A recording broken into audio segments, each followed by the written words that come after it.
Militer Amerika Serikat menembak sebuah speedboat diduga pengangkut narkoba yang berangkat dari Venezuela. Trump merilis video serangan dan menyebut 11 orang tewas tanpa korban di pihak Amerika Serikat. Washington sebelumnya menetapkan Tren de Aragua sebagai organisasi teroris pada 20 Februari 2025. BBKSDA Jabar menyebut macan tutul yang kabur dari kandang karantina lembaga park dan zoo pada 28 Agustus diduga mengarah ke hutan Gunung Tangkuban Perahu. Jejak satwa terdeteksi kawasan hutan. Pencarian melibatkan TNI, Polri, dan pengelola. KPK menyita 15 mobil milik anggota DPR Satori terkait perkara dugaan korupsi penyaluran dana CSR, BI, dan OJK. Di LKHPN 2024, Satori melaporkan hanya 2 mobil, Innova 2016 dan Pajero 2018, senilai total 525 juta.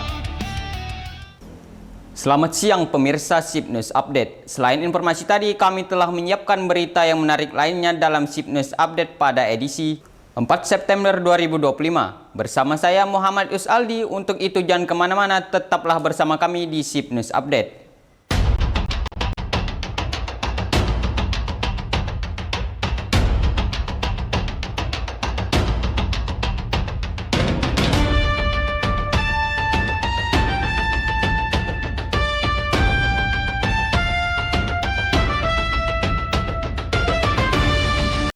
Di tengah memanasnya hubungan Washington-Caracas, Amerika Serikat mengumumkan serangan ke sebuah kapal diduga pengangkut narkoba di Karibia Selatan. Presiden Donald Trump menyebut 11 orang tewas dan merilis video serangan. Pentagon belum merincis jenis maupun jumlah barang bukti dari kapal tersebut.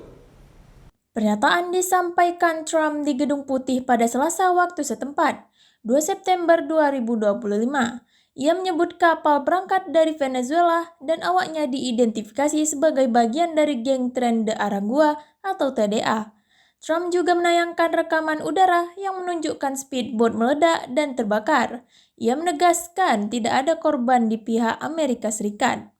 Departemen Luar Negeri Amerika Serikat telah menetapkan Tren de Aragua sebagai organisasi teroris asing pada 20 Februari 2025 dalam paket penetapan yang juga mencakup beberapa kartel Meksiko. Sejak Agustus, Amerika Serikat meningkatkan pengerahan kapal perang di Karibia untuk operasi anti-narkotika. Pemerintah Venezuela sebelumnya membantah tuduhan keterkaitan negara dengan TDA. Sejauh ini, militer Amerika Serikat belum memaparkan detail perihal muatan dan lokasi tepat penghentian kapal. Reuters mencatat ini merupakan serangan militer pertama yang diumumkan Amerika Serikat terhadap target penyelundup narkoba sejak penguatan operasi di kawasan tersebut. Analisis menyebut penetapan TDA sebagai FTO memberi dasar hukum lebih keras bagi Amerika Serikat menindak jaringan terkait di dalam dan luar negeri. Namun, tanpa data muatan yang dirilis, sejumlah pihak menilai verifikasi independen tetap diperlukan untuk menakar proporsionalitas tindakan. Dari Washington, DC, tim pemberitaan SIP TV untuk SIP News Update. Fakta utama 11 korban jiwa di pihak target menurut Presiden Amerika Serikat. Tanpa korban Amerika Serikat serta status foto untuk TDA sejak 20 Februari 2025. Rincian teknis operasi dan muatan belum dipublikasi. Situasi Karibia Selatan masih sensitif. Respons Caracas dan rilis tambahan dari Pentagon akan menentukan arah eskalasi berikutnya. Dan mari kita simak berita berikutnya pemirsa.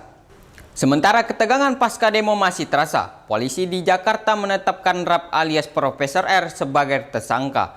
Ia dituding menyebar tutorial pembuatan bom Molotov dan mengordinasikan distribusi di lapangan melalui sejumlah grup pesan instan.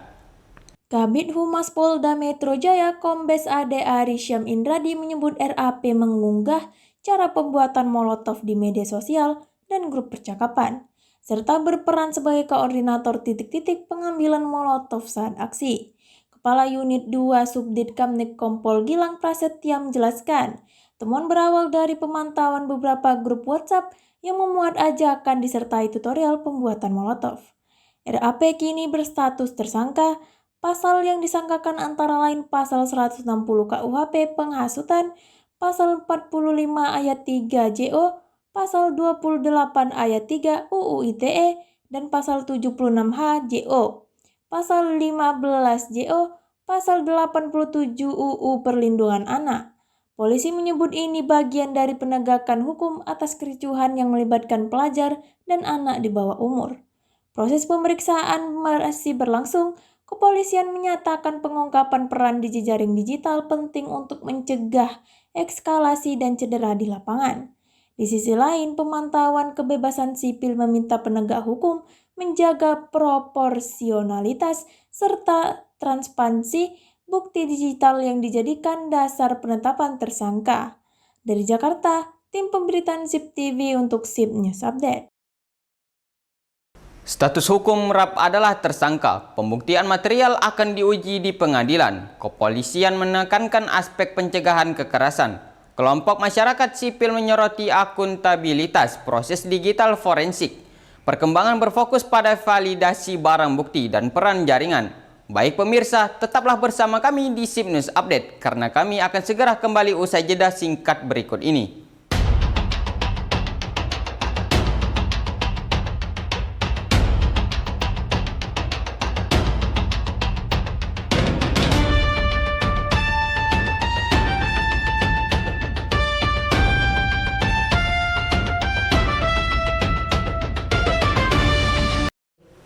Pemirsa, Anda masih bersama saya Muhammad Yusaldi dalam SIP News Update. Bagi Anda yang baru bergabung, seluruh rangkaian berita siang ini juga dapat Anda ikuti secara langsung melalui kanal resmi SIP TV. Di saat bersamaan, suara kelompok perempuan terdengar di depan DPR. Aliansi Perempuan Indonesia menuntut pembebasan rekan-rekan mereka yang masih ditahan, sembari mengkritik penanganan aksi yang dinilai menimbulkan eskalasi dan penangkapan luas. Aksi digelar Rabu 3 September siang di gerbang utama Kompleks Parlemen. Massa mengenakan busana bernuansa pink, membagikan konsumsi dan menyampaikan tuntutan pembebasan peserta yang ditahan. Seorang orator menyebut kerusakan sosial bukan disebabkan rakyat dan meneriakkan yel-yel hidup perempuan, hidup buruh. Direktur Eksekutif Amnesty International Indonesia, Usman Hamid, menyayangkan bertambahnya korban jiwa dan penangkapan aktivis, termasuk Del Pedro Marhaen di Jakarta, serta pendamping hukum YLBHI di beberapa daerah. Ia mendorong kepemolisian demokratis dan dialogis, bukan pendekatan represif. Kepolisian merespon bahwa status tersangka diberikan berdasar temuan ajakan yang mendorong pelajar ikut aksi anarkis. Polda Metro Jaya merinci peran beberapa pihak, termasuk admin akun media sosial yang digunakan melakukan penghasutan. Hak berkumpul dijamin undang-undang, perbedaan tafsir muncul pada batasan ajakan dan konten yang dianggap mendorong kekerasan.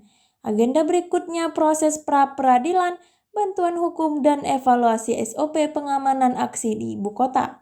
Dari Jakarta, tim pemberitaan SIP TV untuk SIP News Update.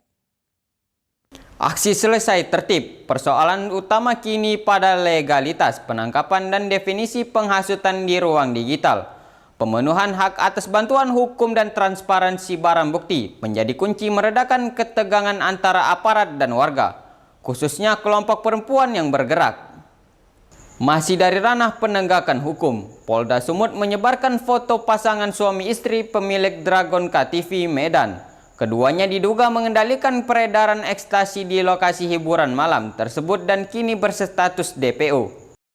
Di Res Narkoba Polda Sumut, Kombes Jen Kalvijin Simanjuntak menyatakan penetapan DPO berdasar pengembangan perkara dari penangkapan dua orang, Ridho Gunawan dan Zulham, pada Jumat 23 Mei di Room 206 Dragon KTV, Jalan Haji Adam Malik, Medan Barat. Dari Ridho, polisi menyita 8 butir ekstasi saat transaksi dengan petugas yang menyamar. Penggeledahan lanjutan menemukan 697 butir ekstasi berbagai merek di loker. Dalam pemeriksaan, peredaran disebut dikendalikan Doni dan Herina yang bukan hanya menyediakan stok, tetapi juga mengatur distribusi dan hasil penjualan. Polda Sumut mengimbau keduanya menyerahkan diri. Kepolisian menyebut peredaran narkotika di tempat hiburan dilakukan secara sistematis. Sementara, tersangka lapangan hanyalah pelaksana. Operasi pemberantasan di kawasan hiburan disebut akan diperluas. Dari Medan, tim pemberitaan SIP TV untuk SIP News Update. Fokus berikutnya pengejaran 2 DPO dan pelacakan hasil kejahatan. Polda Sumut menyatakan komitmen menutup celah distribusi di tempat hiburan. Publik dihimbau melapor jika mengetahui keberadaan DPO dan menghindari konsumsi narkotika dalam bentuk apapun. Pemirsa, mari kita beralih ke berita selanjutnya. Beranjak ke politik, pemerintahan Menteri Sosial Saifullah Yusuf atau Gus Ipul menyampaikan dukungan lintas tokoh kepada Presiden Prabowo. Dukungan ini disebut lahir dari pertemuan di Istana Negara pada Senin 1 September 2025. Gus Ipul menerangkan dukungan datang dari tokoh lintas iman, pimpinan parpol, serikat buruh, dan organisasi kepemudaan. Poin yang ditekankan penegakan keadilan dan program pro-rakyat termasuk pemberantasan korupsi. Pernyataan disampaikan sesuai ia membuka pelatihan pengelola keuangan sekolah rakyat di Pusdiklat Bangpruf Kemensos. Sebelumnya, ia juga menyebut Presiden menyiapkan bantuan bagi korban demonstrasi mulai pengobatan hingga renovasi rumah. Agenda silaturahmi di Istana pada 1 September dikabarkan memfasilitasi dialog mengenai isu nasional terkini. Sejumlah pimpinan ormas keagamaan menyampaikan harapan agar komitmen persatuan dan penegakan keadilan diwujudkan konsisten. Dari Jakarta, tim pemberitaan SIP TV untuk SIP News Update. Poin lanjutan berada pada pelaksanaan tindak lanjut dialog lintas iman, kebijakan anti korupsi tanpa tebang pilih, serta jaminan pemulihan bagi korban unjuk rasa. Transparansi hasil rapat dan indikator capaian akan menjadi ukuran nyata komitmen pemerintah. Pemirsa, jangan beranjak dahulu, kami akan kembali usai jeda berikut.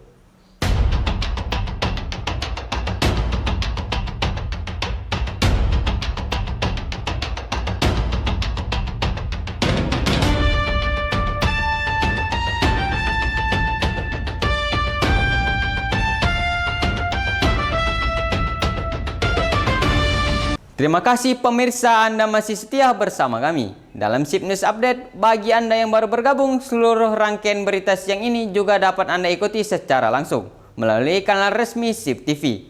Di Jawa Barat, pencarian macan tutul yang lepas dari Lembang Park Zoo memasuki hari ke-6.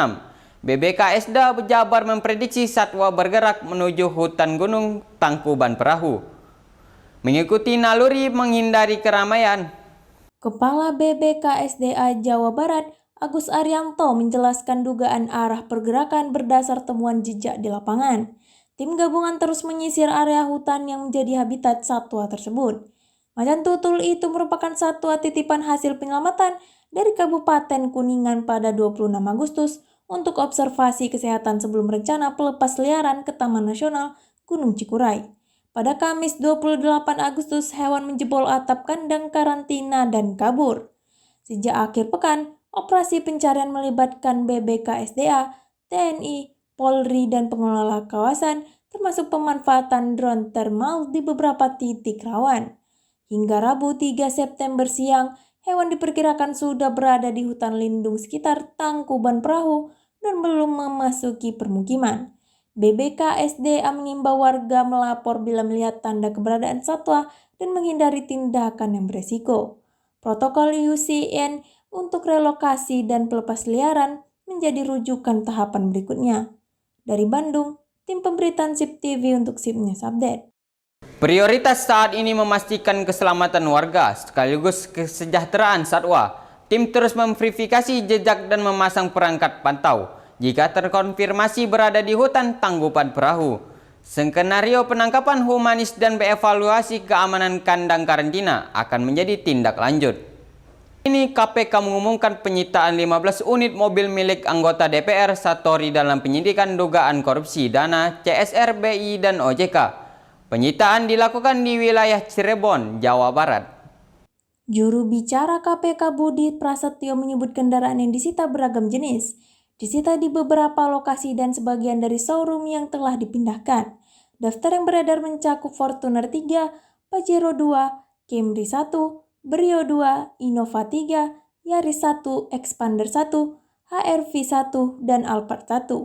CNBC Indonesia melaporkan penyitaan ini bagian dari upaya aset recovery dalam perkara CSR, BI, OJK, di mana Satori ditetapkan sebagai tersangka bersama Heri Gunawan pada awal Agustus 2025.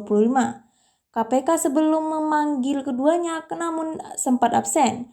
Pemanggilan ulang dijadwalkan. LHKPN periodik 2024 yang dilaporkan 19 Maret 2025 mencatat Satori hanya memiliki 2 kendaraan, Innova dan Pajero. Dengan nilai total 525 juta rupiah, selisih mencolok dibanding 15 unit yang kini disita penyidik. KPK menegaskan penyitaan diperlukan untuk pembuktian dan pemulihan aset negara.